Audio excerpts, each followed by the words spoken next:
Hey, this is Owen. If you're comfortable, leave your first name and state at the sound of the tiny truck backing up. What's the difference between Jim Jones and Donald Trump? Donald Trump is going to charge for the Kool-Aid. I thought that was pretty fucking clever. I liked that a lot. So, you know what I did? I went and looked up some other cult jokes that I wanted to check out. So, I have a few cult jokes here that I wanted to read. See what you guys think, okay? Check this one out. A lot of these came from a website called upjoke.com, so they're not credited to anybody, but I think you can go there and see if they're credited. I'm not sure. I joined a new coronavirus cult, the Branch Covidians. I was going to make a Jonestown cult joke, but the punchline's too long. My friend got into hot water with a cult of mimes. They committed unspeakable acts of violence against him. I love these fucking jokes. The subjects that I cover are pretty fucking dark sometimes. They're really hard to face, to deal with. If you can't laugh at some of this stuff, then you'll cry at it, really. If you can't laugh at it, then you will cry about it. So, I figure it's good to have a few jokes under our belt. A cult attempted to indoctrinate a hairstylist, but despite their efforts, they say they just couldn't condition her. They just couldn't condition her. That's pretty good. An entire cult of killer bees were found dead. They're thought to have committed insecticide. Did you hear about the cult that worships fabrics? They're Satanists. What's the difference between cults and the Church of Scientology? Cults have charismatic leaders. I don't know. I think David Miscavige, the leader of Scientology, is pretty charismatic, actually. At least to the people on the inside. He's a monster and a scumbag to people on the outside. So I guess it's a matter of perspective. I read a novel about a cult that sacrifices books. It was a real page burner. What's the difference between a religion and a cult? Most people are willing to admit that cults are dangerous. I thought that was pretty funny. There are a couple of common jokes that I didn't really pick up. I wasn't a huge fan. Like the common joke, in a cult, there's somebody at the top that knows it's a scam. In a religion, that guy is dead. That's the joke. And actually, that's from a Joe Rogan routine, I think.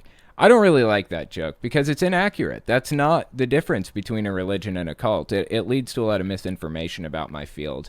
But anyway, I at least liked this one. What's the difference between a religion and a cult? Most people are willing to admit that cults are dangerous. That's pretty good.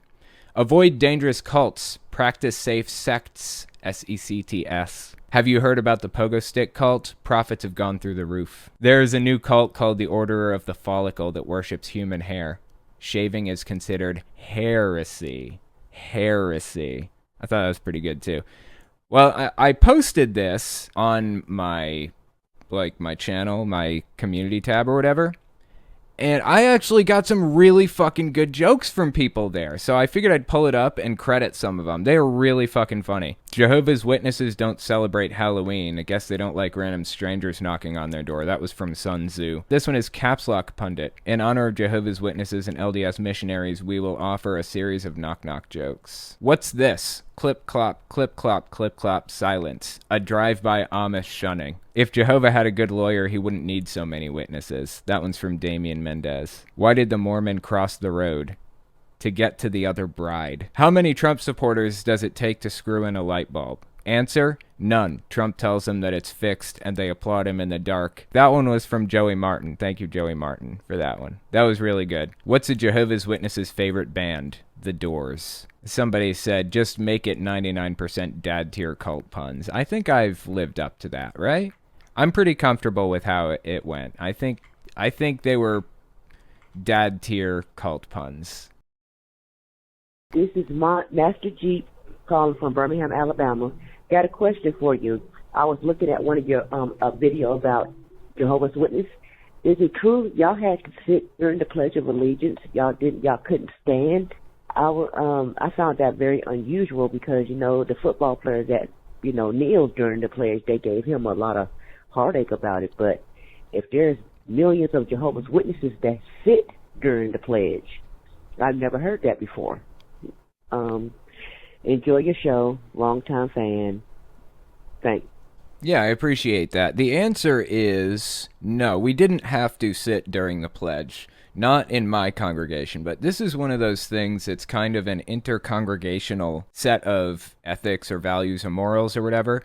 For example, my congregation was allowed to play Pokemon, but we were not allowed to watch Harry Potter. I think it varied from congregation to congregation generally on little things like that. I think for the most part, every congregation of Jehovah's Witnesses banned Harry Potter. I can't think of a single case where anybody was allowed to read that. It was witchcraft. But with standing for the pledge or sitting for the pledge specifically, I was allowed to stand if I chose, or sit. And I guess it's safe to say now, because I'm not in West Virginia anymore, but the woman who fought the battle to not have to say the Pledge of Allegiance, the legal battle in like the 1930s, I knew her. Her name was Gaithy Barnett when she fought that battle, the Barnett sisters. When I knew her, she was Gaithy Edmonds. She had gotten married. She had like lawyers that would call her from time to time and ask her for interviews and stuff. It was really crazy. What you mentioned about, people kneeling for the pledge or whatever, that's just political bullshit. There is nothing wrong with kneeling for the pledge. It's just people getting all bent out of shape over something stupid. Hi, Owen. My name's Ango. He's a pronouns. I'm 19 in Florida. My mega-religious QAnon-believing grandfather is essentially on his deathbed, and until the past year or so, we've been super close. Should I risk coming out to him as a gay trans man, or should I just let him pass not knowing who I am? Thanks in advance. Bye. I have to say, I hear this question a lot, not just from gay people or trans people, but also from, fellow ex-cult members.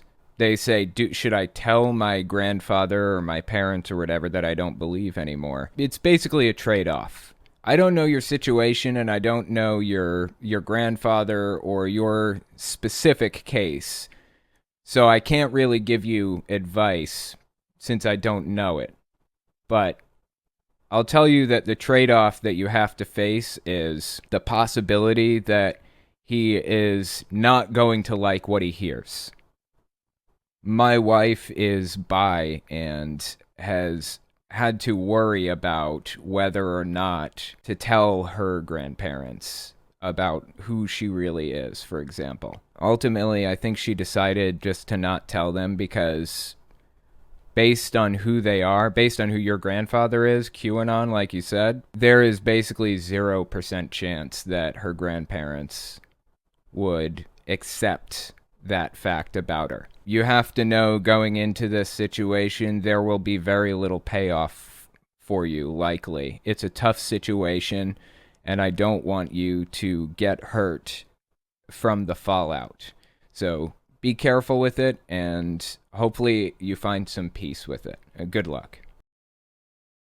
Hi, Owen. It's Anthony from Michigan. I just watched one of your videos about men's rights and women's rights and stuff, and I agree totally about the thing about men can't even have certain jobs. And I remember when I still work as a teacher's aide, and I've been told before that it's women's work, and I really think it's wrong, and I think that a lot of people see things wrong in the world, and that feminism and everything is strong, and we just need to change a lot of things. Thank you for everything you do. The thing about men's rights is, ultimately, when you really think about it, everything kind of wraps right back into feminism anyways. I was talking about this just like last week or the week before, something like that. When Kylie was younger, we were out at a playground, and people didn't like the fact that there was a man at the park seemingly alone, just wandering around. I was there with my kid. That seems like a men's rights issue, right? When you think about it, really, it's a feminist issue. Women are expected to be the caretakers. You don't have to carry the banner of men's rights. It has a toxic connotation to it anyways. You can wrap your complaints into feminism and work with people within that label to solve problems, because the problems that you suffer as a man are in large part the direct result of discrimination against women too. Like originally computer programming was viewed as women's work. Like you're talking about, teacher's aid, viewed as women's work, right? That seems like a men's issue if men want to get into that field, but it's also a women's issue because they shouldn't be corralled into this one little occupation, this one little field, right? I would carry the banner of feminism with you to solve the problems that you and I both want to solve. It isn't right that people say that. So good luck, and hopefully we can see some societal change in our lifetimes.